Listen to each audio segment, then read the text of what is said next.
Y bueno, si hablamos de contagios, de esos 5 brotes que mantiene Fuerteventura, casi 180 casos, unas cifras a las que desde luego no estábamos acostumbrados ya desde hace un año.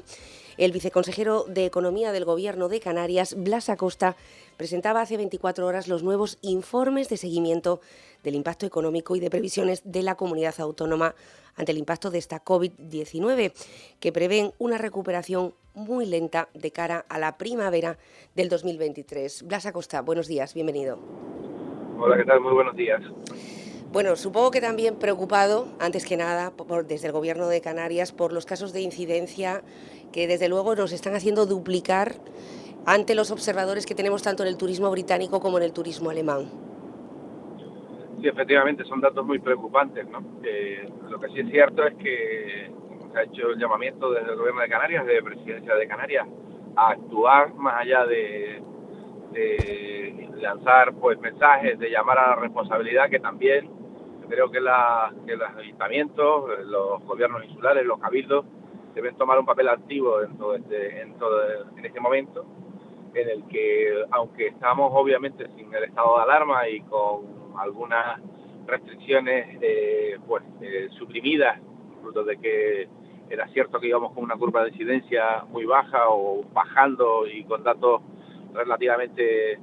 aceptables desde el punto de vista sanitario, obviamente no desde las pérdidas de vidas humanas. Creo que se debe de proceder a su actuación y actuar pues suprimir la mayoría de eventos en los que no se pueda controlar pues las medidas sanitarias que, como bien se han explicado, funcionan, ¿no? El desplazamiento social, en fin. Yo creo que en este momento es muy importante, con la entrada del verano, con la finalización del curso escolar, en fin. En definitiva, más que hacer llamamientos públicos, actuaciones públicas con ese llamamiento público, y desde luego que también pues que la población joven acuda y que los mayores, sus padres, pues también les inviten a participar en esa vacunación, que es la única manera de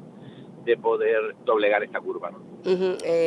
Entiendo por sus palabras, Acosta, que ve con buenos ojos que se haya suspendido el festival Aires de Fem. Yo no hablo en concreto del Aires de Fem. Lo que sí es cierto es que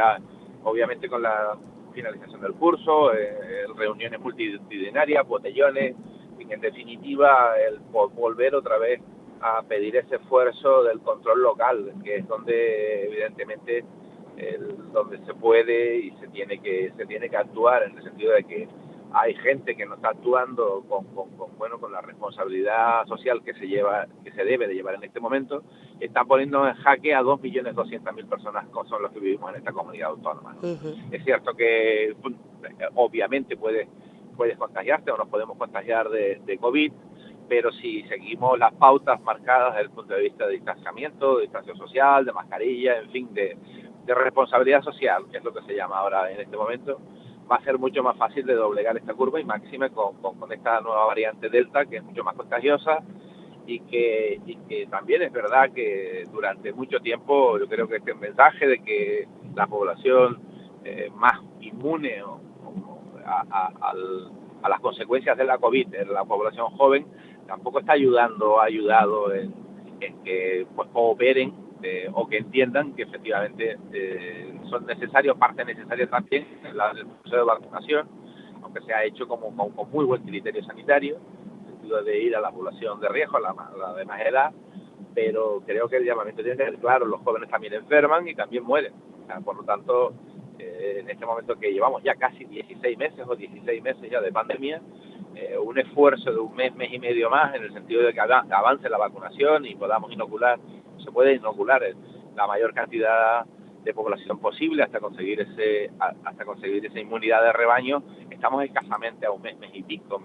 y por lo tanto yo creo que ambas cosas, tanto desde el punto de vista sanitario como la recuperación económica y de que países emergentes nos puedan poner en la lista verde para visitar Canarias, creo que ese esfuerzo de un mes y algo es necesario, incluso sus padres a sus hijos y los hijos y mucha gente que es corresponsable de este asunto y que es consciente de la gravedad en la que estamos viviendo, porque no es posible sostener mucho más en el tiempo unas arcas públicas tan debilitadas, ¿no? De hecho, el informe del impacto económico y de previsiones que se presentaba, que usted mismo presentaba ante el Gobierno de Canarias, ante los medios de comunicación, pues no tiene datos muy positivos. Crecimiento del 6,3% del Producto Interior Bruto para el 2021, pero una recuperación muy difícil, especialmente para Canarias. Es muy complicado hacer previsiones en este momento y menos mucho más previsiones reales técnicas. Hemos dicho lo que es la verdad, lo que da los datos, lo que arrojan los datos, ¿no? Es cierto que crecemos en este 2021 un 4,5% en el peor de los escenarios, y en el escenario intermedio, que es lo que lo que he presentado hace escasamente 24 horas, que vamos a crecer sobre el 6,3% del PIB, pero venimos de una pérdida de PIB, datos PIB, del año 2020 de 9.000 millones de euros. O sea, por lo tanto, muy difícil el que podamos volver a recuperar esa tasa de crecimiento del 2019, estando ya en el mes de julio con nuestra principal industria cerrada, en términos generales, o uno de los principales mercados canarios como el británico, que estamos expectantes todavía para ver qué decisión se toma a partir del 19 de julio, en la segunda quincena, ¿no? Es verdad que hay datos esperanzadores, es decir, con la implantación del pasaporte COVID a partir del 1 de julio para los países Schengen, para los países de la Unión Europea, a partir de la segunda quincena, en este caso para Reino Unido, pero con estos datos y con las previsiones que se tienen desde Frontex de reserva, se ve una incipiente recuperación a partir de octubre, en el sentido de mayor número de reservas, pero es preocupante que a día de hoy hay unas 10.300 empresas en Canarias con 67.000 trabajadores en ERTE, obviamente, básicamente el 95% de los mismos del sector servicio o de la hostelería. Por lo tanto, hay que ser cautos a la hora de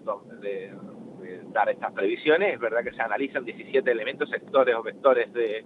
económicos de Canarias. Hay datos que invitan y que se ven claramente que van evolucionando en el sentido positivo, en el sentido de que las familias, el ahorro, las familias ha crecido exponencialmente enormemente.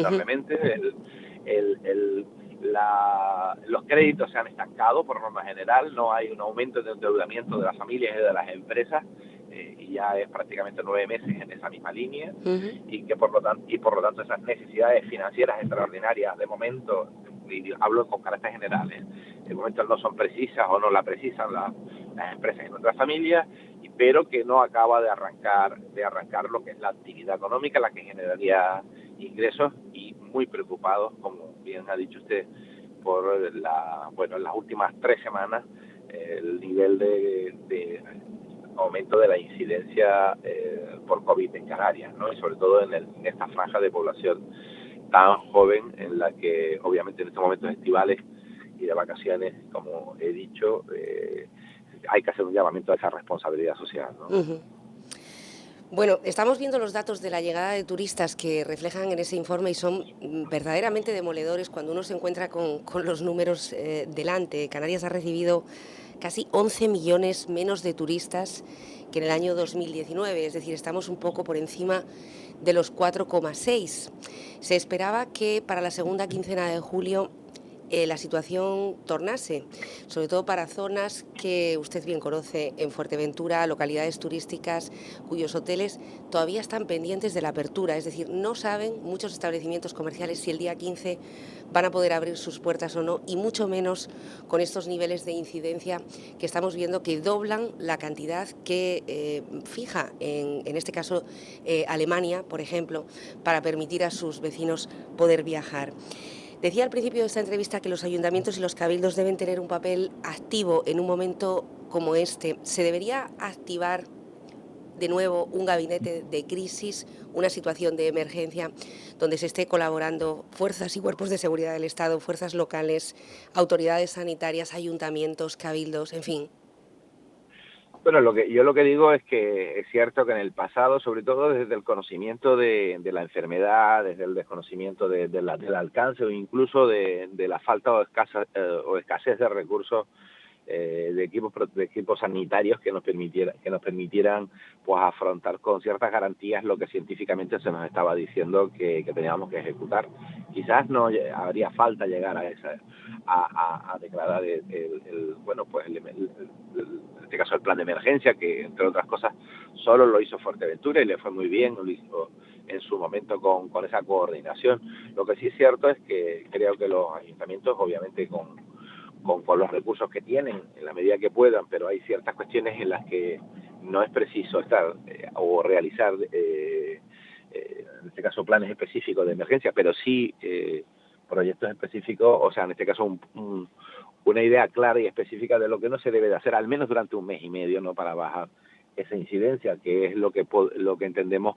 que tardaría la población joven en concienciarse, en el poder asistir, y muchos que están concienciados ya es que están asistiendo, ¿no? Creo que ayudaría y bastante. Lo digo a efectos de que en Alemania o en Reino Unido no bajan a la casuística local de, pongamos un ejemplo, voy a poner mi pueblo para que nadie se ofenda, de Morrojables, ¿no? Tendrá cada uno sus circunstancias, sino ver los números globales y de ahí nos incluyen o no en destinos recomendados desde el punto de vista sanitario, ¿no? Y en este caso no estamos en datos ahora mismo como para que ciertos países pues nos sigan recomendando como lo que se conoce como semáforo verde para poder venir, disfrutar de sus vacaciones y al volver no tener que hacer esa cuarentena. Por eso decía que es importante la implantación del pasaporte sanitario, porque la gente que, en este caso los turistas que podrían venir a partir de ya, pues son aquellas personas que tengan, pues que demuestren que tengan la doble pauta o incluso puedan certificar que han pasado la enfermedad, y expectantes estamos a ver qué decisión toma Reino Unido con respecto a estas mismas condiciones, basándonos en el pasaporte COVID, ¿no? Pero aquellos que no lo han pasado o no tienen esa doble pauta, turistas que eligen nuestro destino y no vengan, pues se guiarán por ese semáforo, ese color del semáforo verde o ámbar o incluso rojo, a efectos de que cuando vuelvan tengan que hacer esas cuarentenas, y eso es básicamente un elemento que impide el tomar la decisión de venir a Canarias de vacaciones, ¿no? Blas Acosta, veremos lo que pasa con ese informe, un informe que podrán leer o parte de él en el digital de ondafuerteventura.es y que además tiene muchos detalles de cómo Canarias pues parece que va a tardar un año por encima del resto de las comunidades autónomas en volver a recuperar esa economía pre-COVID. Apelando, como siempre y como todos los representantes institucionales, aquí Canarias está más unida que nunca en la necesidad de la vacunación. Gracias por atendernos.